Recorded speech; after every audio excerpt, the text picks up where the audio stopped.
Everyone's always talking about protein and how important protein is, but what about the other macronutrients? In case you're not already aware, there's three of them: carbs, fats, and proteins. But people don't really often talk about carbs or fats unless it's related to like keto or carb cycling or something like that. But in general, if you're doing bulking and cutting phases, especially if you're cutting for a long time, carbs and fats are important.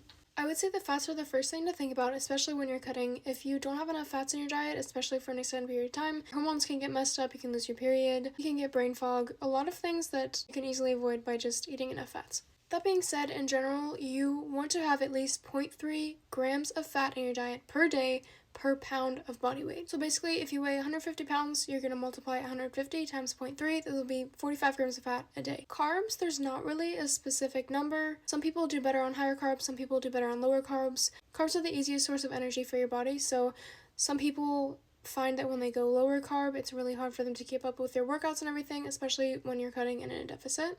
But some people don't have that issue at all and they feel completely fine. So really, it's just a preference when it comes to your fat versus carb ratio after you hit your 0.3 grams of fat. Fats also do take up a lot more calories per gram. Fats are a lot more calorie dense than proteins and carbs.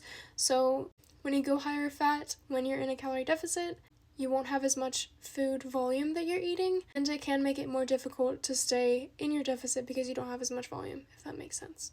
So yeah, I hope that helps. Let me know if you have any questions about anything else specific.